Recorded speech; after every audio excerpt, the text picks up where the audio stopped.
two stories I'm going to tell you right now are true. Okay? So the first thing you need to know about middle school is that middle school is like an iceberg. So if you've ever seen a picture of an iceberg, about 10% of it sticks above the water. So an iceberg is what the Titanic hit and what sunk it. Only about 10% sticks above the water. The other 90% you can't see. It's totally hidden beneath the surface. And that's exactly what middle school is like. When you meet people, when you're walking through the halls, you only see the tiniest bit. Most of it's hidden. So I'm going to tell you a story to help understand this idea about middle school. So when I was a kid, my parents often went out on dates, and they left me home alone with my two older brothers, which was not a good idea, because as soon as my parents left, my older brothers looked at me, and I was about 5 years old at the time, and they were like, "Hey, Luke." I was like, "Yeah." And they were like, "You want to watch a horror movie?" And I was like, "Horror movie? Cool! Is that like Barney and Elmo? Let's do it!" And they were like, "No, it's way better than that." So they would put on these awful movies with disgusting violence, and I'd be 5 years old watching them like, what is going on? And thinking they were real, because when you're 5, everything you see on TV is real to you. So one night, my parents went out, and my two brothers were there with me, and they said, "Luke, tonight, we got a really special treat for you." I said, "What?" They said, "We're going to watch a movie called Cobra." And I said, "Oh, I like snakes, sure." This wasn't about snakes. This was a movie about a guy, a cop, a real tough cop, played by Sylvester Stallone. Raise your hand if you ever heard of Sylvester. Yeah, so Sylvester Stallone, he's a real tough cop. And in the movie, he has these big sunglasses. And the whole movie's about one thing. It's about these killers that drive a van. And all they do is drive around and kill people and put their bodies in the van. Now, Sylvester Stallone is the cop who has to stop these terrible people. Now, eventually, in the end, he stops them. But at the end of the movie, my brothers were like, "That was a cool movie." And I was thinking one thing. Everybody who drives a van is a killer. So, not too long after I watched the movie, I went to school, and I was coming back. I was in kindergarten, and I got off the bus stop, and my house wasn't far from the bus stop. And I was walking home, holding my backpack really carefully, because I had to look out for minivans, because those were killers, people in minivans. So I was walking home, and all of a sudden, behind me, a minivan started coming. And I said, "Oh no." And I did what any sane 5-year-old do. I took off my backpack, and I started running home screaming, "Killers!" And the van stopped, proving my point that whoever's driving it was a murderer. He stopped, and I heard a voice. I heard the door shut, and I heard a voice, "Hey, kid." And I thought, "Oh no, he's coming for me." So I ran as fast as I could, and as I was running, I kept looking back to see where he was going, and I kept looking back, and then I smashed into a tree and fell down, and I heard the guy's voice, "Hey, kid." I thought, I've only lived for 5 years, and my life is already over. So I got up, and I had blood coming down my nose, and I kept running home, and I rushed into the house, and I opened the door to my house, and I said, "Mom, the killers are coming!" And I ran to my room, and I checked the door, and my mom was like, "What's going on?" And then I heard this terrible noise. It was a doorbell. I thought, no. And I had to make a decision that no 5-year-old should ever have to make. Do I save my mom, or stay in my room and save myself? I locked my bedroom door, and I got under my covers, and I said, "My mom can deal with it. I'm only 5." And I was waiting in my room, and I heard my mom open the door, and I heard my mom. And then it went silent, and I thought, no, the murderer got my mom. And then I heard footsteps up the stairs and down my hall. And I heard a knock at the door, and I thought, he's got me. He finally found me. And then I heard my mom's voice, "Luke, open this door right now." I said, "Mom, your voice, you're a murderer." Did the murderer take on my mom's voice? How did he get to the hall? And my mom said, "Luke, I'm not a murderer, it's your mother. Open the door right now or you're grounded." I said, "What do I do?" I finally ran over to the door and I opened it. It was my mom standing there. And she looked at me and she said, "What is going on?" And I looked at my mom and I said, "You're alive!" And I was so excited that she was alive. I gave her a big hug and a big kiss. And she sat me down in bed and she said, "Tell me what's going on." I said, Mom, you don't know this because I know a lot of stuff because I'm like, so smart. Everybody who drives a van is a murderer.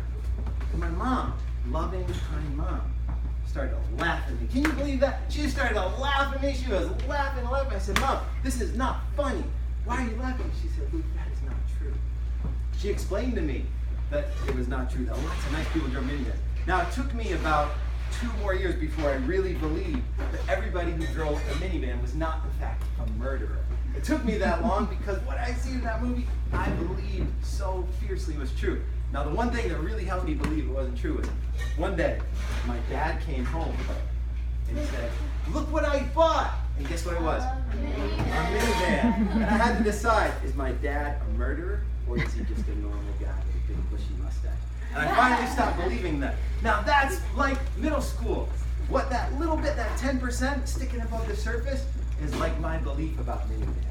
But there was a whole lot going on underneath the surface. When you go to middle school, that's exactly what it's like. You'll hear teachers and other students say stuff, and that's just the tip of the iceberg. But so much of what's real and what matters is below the surface. Let me tell you one more story, and then I'll take some questions from you all. And this next story is about another key idea about middle school, and that is when you compare yourself to other people in middle school, it's only going to end badly.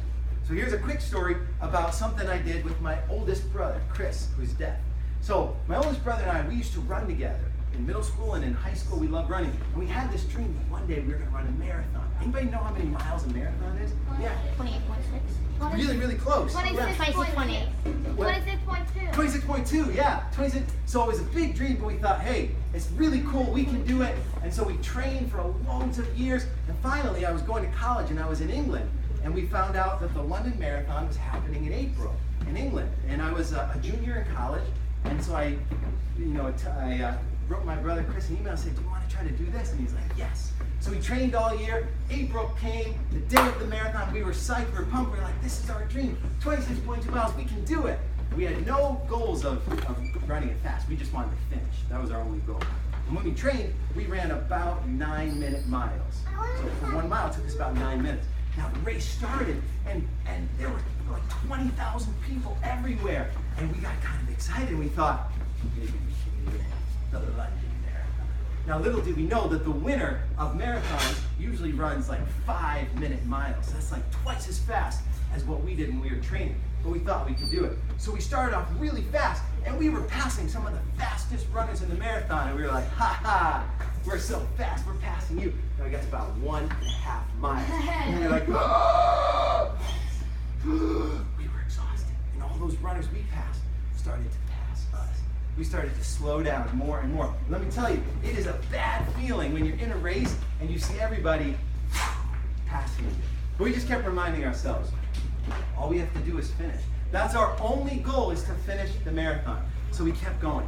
We got to about mile 13, and my brother fell down. He said, oh, I'm a bad cramp, you just keep going. And I said, no, we said we were going to stay together, we promised. So I pulled him up, and we kept going, running, holding hands.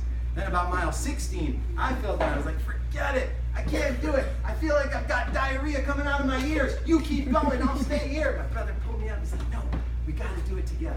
So we kept running. We got to about mile 23, and we were pretty far in the back. We were almost in the end of the race, but we were excited because we said, you know what, 3.2 miles, we're going to finish. It's going to be okay.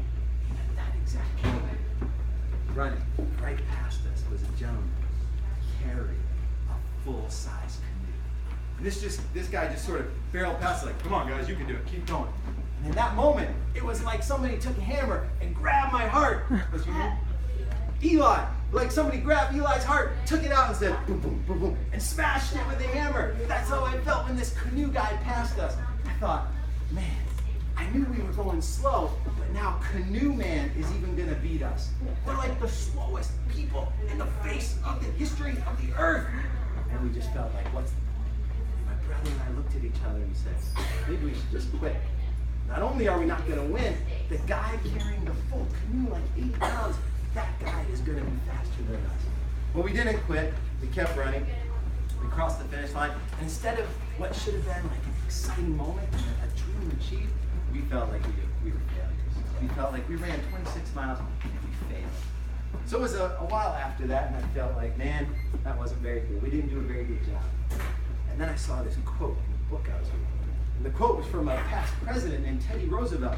And the quote was, comparison is the thief of joy. And when I read that quote, it's like some lightning struck in my head. And I went back to the marathon, and all of a sudden, I realized what happened.